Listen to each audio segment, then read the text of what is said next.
आज हम लोग सीखेंगे ट्रायंगल्स के बारे में और उसके टाइप्स के बारे में। तो चलिए शुरू करते हैं।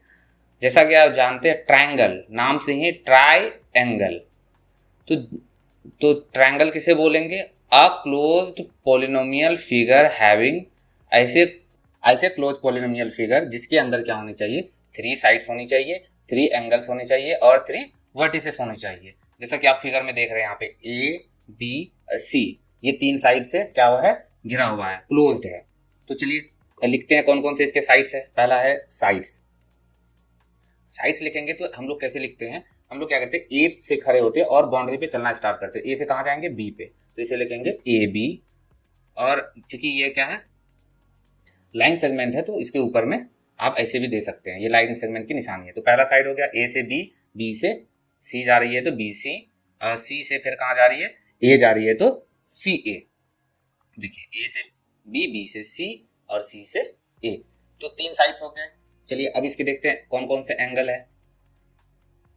दूसरा क्या? एंगल्स।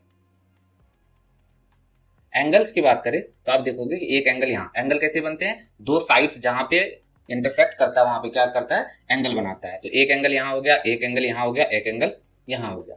अब एंगल अगर लिखना है तो हम लोग क्या करते हैं, आप ऐसे सोचो कि ए पे बैठ जाओ और दोनों पैर फैलाओ। जिस जिस पॉइंट पे आपका पैर का टो आएगा वहां से आप काउंट करना स्टार्ट करो। सपोज हमें लिखना है एंगल ए, तो एंगल ए को मैं मान लिया 1, सपोज इसको 2 और इसको 3। तो एंगल 1 को अगर लिखना है तो हम लोग कैसे लिखेंगे? ए पे तो बैठा है तो पैर पहला कहाँ आएगा? बी पे, दूसरा पैर आएगा सी पे और ए कहाँ होगा? बीच में। तो लिखने का तरीका हो गया बी ए सी। और एंगल 2 को कैसे लिखेंगे? एंगल 2 कहाँ है? बी पे, तो बी कहाँ होना चाहिए? बीच में होना चाहिए। पैर हमारा कहाँ जाएगा? एक जाएगा ए पे और एक जाएगा सी पे, तो ए को इधर लिख दीजिए, सी को इधर। एंगल 3 कैसे लिखेंगे? सेम, सी पे अगर बैठते हैं तो पहला पैर आएगा बी पे, सी बीच में आएगा और ए लास्ट में। ये तीनों एंगल्स हो गए। तीसरा है वर्टिसेस। वर्टिसेस कौन कौन से हैं? वर्टिसेस क्या है? कॉर्नर। तो वर्टिसेस क्या? ए कोमा बी कोमा सी, ये तीनों इसके वर्टिसेस है। ट्रायंगल की ये प्रॉपर्टी होती है। अच्छा, एक और प्रॉपर्टी होती है क्या? Sum of interior angle of triangle equal to 180 degree. इसका मतलब क्या हुआ कि angle B A C plus angle A B C plus angle B C A, तीनों एंगल को जोड़ने पे कितना आएगा? 180 डिग्री। ये क्या है? Sum of angle property. तो आप ये इसको क्या कीजिए, बॉक्स में बना लीजिए और इसको याद रखिएगा। ये हुआ एंगल्स के बारे में। अच्छा, नेक्स्ट देखते हैं हम लोग एंगल्स जो है, ट्रायंगल जो बनाएंगे कैसे फॉर्म करेंगे। उसके सर्टेन रूल होते हैं, कंडीशन होते हैं, जिसके थ्रू ही हम लोग क्या कर सकते हैं? ट्रायंगल बना सकते हैं। अगर उसकी वैल्यू मैच नहीं हुई तो ट्रायंगल नहीं बनेगा। एग्जाम्पल के लिए पहले रूल्स लिख दे रहा हूँ। अच्छा, रूल्स लिखा हुआ, sum of 2 sides always greater than the third side of triangle. कहने का मतलब है कि जो साइड्स होते हैं ट्रायंगल के, जैसे इसमें है ए बी, बी सी और सी ए, इसमें से 2 साइड को प्लस कर दीजिए। जैसे ए बी और बी सी को प्लस कर दिया, इस बी सी को A B plus B C हमेशा क्या होगा? बड़ा होगा तीसरा साइड सी ए से। फिर उसी तरीके से दूसरा अगर पेयर लेते हैं, इस बार बी सी प्लस सी ए करते हैं, ये भी बड़ा होना चाहिए। बचे हुए कौन सा साइड बचा? ए बी के। तीसरा सी और बी सी ए बी। चलिए इसको आपने सी ए लिखा है तो सी ए, इसकी वैल्यू क्या होनी चाहिए? बड़ी होनी चाहिए। किससे? बी सी से। ये ट्रायंगल की प्रॉपर्टी है। और मेरे अनुसार मैं जो जानता हूँ, और ये तो बुक्स में है इसलिए मैंने करा दिया, एक्चुअल में मैं मेरे अनुसार से sum of 2 smaller sides always greater than bigger side, biggest कर सकते हैं, बिगेस्ट साइड। कहने का मतलब है जो 2 छोटा साइड है ट्रायंगल में, उसका सम जो है हमेशा बड़ा होगा बिगेस्ट साइड। हमारे लिए बस ये प्रॉपर्टी मैच होनी चाहिए, ट्रायंगल बना सकते हैं, और यही मेन प्रॉपर्टी है। ठीक है, तो एग्जांपल के लिए देख लेते हैं। सपोज मान के चलिए एक ट्रायंगल है, इसकी वैल्यू 2 है, इसकी वैल्यू 3 है और इसकी वैल्यू 5 है। क्या ये ट्रायंगल बनाएगा? तो पहले 2 साइड, जैसे 2 और छोटा साइड क्या? 3 इक्वल टू 5। क्या 5 से बड़ा है या बराबर है? तो आप कहोगे सर बराबर है, तो ट्रायंगल कभी भी फॉर्म नहीं कर सकते, कैन नॉट बी फॉर्म। तो ट्रायंगल हम लोग नहीं बना सकते। क्यों? क्योंकि ऐसा कभी नहीं हो सकता है कि 2 स्ट्रिंग को, सपोज मान के चलिए इस सिरे से एक धागे को बांधे, दूसरा सेम साइज का धागा अगर हम बांधे और वो कुछ इस प्रकार से जाए, ऐसा पॉसिबल ही नहीं हो सकता। ये धागा तभी भरा जा सकता है जब उसकी वैल्यू जो है इससे बड़ी हो, मतलब 5 सेंटीमीटर का अगर ये धागा है तो 5 से 6 होगा तभी वो कुछ इस तरीके से आएगा। अगर और बड़ा धागा हो गया 10 का तो कुछ और इस तरीके से बड़ा आएगा। ट्रायंगल तभी फॉर्म हो सकता है जब क्या हो, दो छोटे साइड का सम क्या हो जाए, बड़े हो जाए। किससे? बिगर साइड से, बिगेस्ट साइड से। चलिए एक और एग्जांपल लेते हैं। सपोज मान के चलिए ये 5 है, अगर हम यहाँ पे ले लेते हैं 3 और इसको ले लेते हैं 4, तो 3 + 4 की कितनी वैल्यू आ जाएगी? 7। तो अब इस सिनेरियो में क्या होगा, 7 ग्रेटर हो जाएगा 5 से, तो ट्रायंगल फॉर्म कर सकते हैं। तो ये हमारा ट्रायंगल का रूल है। अब हम लोग चलते हैं टाइप्स ऑफ ट्रायंगल, कितने टाइप्स के ट्रायंगल होते हैं। जैसा कि मैंने पहले से टेबल बना दिया टाइप्स ऑफ ट्रायंगल। देखिए दो तरीके से ट्रायंगल के टाइप्स होते हैं। एक तो होता है साइड के अनुसार से, तो साइड के अनुसार से कौन कौन से होंगे? Scalar triangle, isosceles triangle, equilateral triangle. उसी तरीके से एंगल वाइज भी 3 ट्रायंगल होंगे। एक होगा एक्यूट एंगल ट्रायंगल, एक होगा राइट एंगल ट्रायंगल और एक होगा ऑब्ट्यूज एंगल ट्रायंगल। तो टोटल कितने हो गए? 6 टाइप के हो गए ट्रायंगल। तो हम लोग वन बाय वन देखते हैं। चलिए पहला देखते हैं। पहला कि जैसे लिखा हुआ स्केलर ट्रायंगल। तो स्केलर ट्रायंगल मतलब होता है कि ऑल साइड्स आर डिफरेंट, मतलब कोई भी साइड जो है बराबर नहीं होगा। क्या होगा? All sides are different. जो सारी साइड्स है वो क्या होगा? डिफरेंट होगा।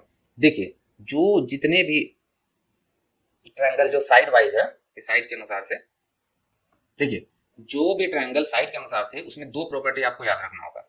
एक तो साइड का और एक एंगल का। समझाते हैं कैसे। जैसे हमने लिखा ऑल साइड्स आर डिफरेंट, इसका मतलब हो गया A B not equal to B C not equal to C A. ये तीनों आपस में बराबर नहीं होंगे। अगर किसी ट्रायंगल में अगर साइड्स इक्वल नहीं हो रहे हैं तो उसके एंगल्स भी इक्वल नहीं होंगे। क्यों? क्योंकि एंगल मतलब क्या होता है कि सामने का साइड एंगल के कारण खुलता है। अगर आपका एंगल ज्यादा हुआ तो सामने का साइड बड़ा होगा, अगर एंगल छोटा हुआ तो सामने का साइड छोटा होगा। अगर एंगल सारे बराबर हुए तो उसके सामने की साइड्स भी सारी क्या होगी? बराबर होगी। तो अगर साइड ही बराबर नहीं है तो उसके एंगल कभी बराबर नहीं हो सकते। तो इसमें जो ये तीनों एंगल है स्केलर ट्रायंगल में, वो कभी भी बराबर नहीं होगा। Angle A in not equal to का साइन ये है, angle B not equal to angle C, ये कभी भी बराबर नहीं होंगे। इसे कहते हैं स्केलर ट्रायंगल। चलिए नेक्स्ट देखते हैं। अब कोई साइड बराबर नहीं था, अब आएगा जिसके दो साइड्स क्या होंगे? बराबर होंगे। आइसोसेलेस ट्रायंगल का क्या होगा? Two sides are equal, two sides are equal. जैसे कि इस केस में हमने क्या किया? A B equal to A C कर दिया। और इसका मतलब होता है वन इधर काटा इधर काटा। अगर वन कट है इधर भी वन कट है, इसका मतलब ये दोनों बराबर है। चलिए साइड्स तो बराबर हो गए। क्या एंगल की बात करें? देखिए अगर हम ए बी साइड के सामने की एंगल करें, कितना खुला हुआ? ये वाला। और उसी तरीके से ए सी के साइड सामने कौन सा एंगल है? बी वाला। इसका मतलब ये हुआ कि इसके एंगल बी इक्वल होंगे एंगल सी के। ये आइसोसेलेस ट्रायंगल की प्रॉपर्टी होती है। ठीक है। तीसरा एंगल बराबर नहीं होगा। क्यों? क्योंकि आइसोसेलेस ट्रायंगल में दो ही साइड बराबर होते हैं, तो एंगल भी कितने बराबर होंगे? दो होंगे। चलिए तीसरा देखते हैं।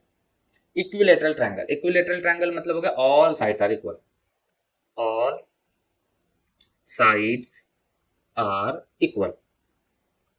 कौन कौन सी साइड है? ए बी, बी सी और C A. A B equal to B C equal to C A, all sides बराबर हो गए। तो इसके एंगल की बात करें तो all angles are equal, all angles are equal, और टू लगा देते, इक्वल टू 60 डिग्री, ये गारंटी। और ये स्टार मार्क्स कर लीजिए। इक्विलैटरल ट्रायंगल में ऑल एंगल्स इक्वल होंगे और कितने डिग्री का होगा? 60 डिग्री। बोलोगे सर आप कैसे कह सकते हैं कि 60 डिग्री होगा? चलिए प्रूव करके दिखाते हैं। पहले लिख तो लेते हैं। एंगल ए, एंगल बी और एंगल सी तीनों क्या होंगे? बराबर होंगे। Angle A equal to angle B equal to angle C, और इसको मान लेते हैं कि एक्स के बराबर है। ठीक है। हमने प्रॉपर्टी क्या पढ़ा है? Sum of all interior angle, angle A, angle का A N G L, angle of triangle कितना होता है? 180 डिग्री। तो सम कर लेते हैं। तो x plus x plus x equal to कितना हो गया? 180 डिग्री। तो x प्लस एक्स कितना हो गया? 3x। 3x इक्वल टू हो गया 180 डिग्री। तो अगर आप 3 से 180 को काटोगे तो क्या बचेगा? 60 डिग्री। देखिए 60 डिग्री आया, यही तो मैंने लिखा। All angles are equal to the 60 degree. कितना होता है? 60 डिग्री। ये आपको याद रखना है। चलिए नेक्स्ट देखते हैं। ये तो था हमारा क्या? साइड के अनुसार डिफरेंट टाइप्स के ट्रायंगल। अब देखते हैं एंगल के अनुसार। पहला अक्यूट एंगल ट्रायंगल। देखिए जब एंगल की बात करें तो इसमें क्या है कि अक्यूट मतलब होता है छोटा, कि जितने भी इसके एंगल है, ऑल एंगल्स, एक नहीं ऑल एंगल्स, ध्यान रखने वाली बात है ये, ऑल एंगल्स मतलब एंगल ए, एंगल बी और angle C, all angles less than 90 degree. ये क्या है, all angles, angle A, angle B and angle C less than 90 degree होना चाहिए, तभी आप उसे क्या कर सकते हैं, एक्यूट एंगल ट्रायंगल। ठीक है, जैसे एग्जांपल के लिए हम ले लेते हैं, एग्जांपल के लिए कौन सा, जैसे अगर मान के चलिए 89 है और दूसरा मान लीजिए 31 है और तीसरा मान लीजिए 60 है, तो इनका सम भी 180 होना चाहिए। जैसे 8 प्लस 3 11 और 6 7 170 और 9 प्लस 1 10 180। चलिए 180 बन रहा है, तो इस ट्रायंगल फॉर्म कर रहा है, और सारे 180 89 भी 90 से छोटा है, 31 भी 90 से छोटा है और 60 भी 90 से छोटा है, तो ऑल एंगल्स होना चाहिए किससे, 90 से छोटा। चलिए ऑब्ट्यूस एंगल, अच्छा राइट एंगल है, राइट एंगल की निशानी होती है ऐसे। देखिए राइट एंगल ट्रायंगल की जब बात करेंगे तो सिर्फ एक एंगल का बात करेंगे, one angle, only one angle, only one angle equal to कितना होगा, 90 डिग्री। जैसा कि फिगर में देख रहे हैं एंगल बी कितना है, 90 डिग्री। ये हमारा हो गया राइट एंगल ट्रायंगल का सकते, सिर्फ एक एंगल, क्योंकि बाद बाकी तो एंगल क्या होंगे, अक्यूट एंगल होंगे, इतना याद रखिएगा, बाद बाकी एंगल क्या हो जाएंगे, अक्यूट एंगल हो जाएंगे। तो नेक्स्ट देखते हैं ऑब्ट्यूस एंगल। ऑब्ट्यूस एंगल में भी वही, only one angle, only one angle, ये क्या हो जाएगा, ओनली वन एंगल की जो वैल्यू है वो 180 से छोटी और 90 से क्या होनी चाहिए, बड़ी होनी चाहिए। ठीक है, 180 से छोटी और 90 से बड़ी होनी चाहिए। जैसा कि इस केस में देख रहे होगे कि जैसे बी, एंगल बी की वैल्यू जो है वो क्या है, 90 से बड़ी है और 180 से छोटी, क्योंकि 180 लाई करता है कहाँ पे, ये सीधी लाइन पे, और 90 लाई करता है एकदम खड़ा हुआ वर्टिकल पोजीशन में। अब इन दोनों के बीच में देखिए ये 90 हो गया और ये 180 हो गया, इसके बीच में है एंगल बी, तो इस ट्रायंगल को हम लोग क्या बोलेंगे, ऑब्ट्यूस एंगल ट्रायंगल। तो ये था हमारा ट्रायंगल, टाइप्स ऑफ ट्रायंगल की प्रॉपर्टी। आई होप कि अच्छी लगी हो वीडियो, अगर वीडियो अच्छी लगी हो तो लाइक और मेरे चैनल को सब्सक्राइब जरूर कर लीजिएगा। फिर मिलते हैं नेक्स्ट वीडियो में किसी अच्छे कॉन्सेप्ट के साथ, तब तक के लिए जय हिंद।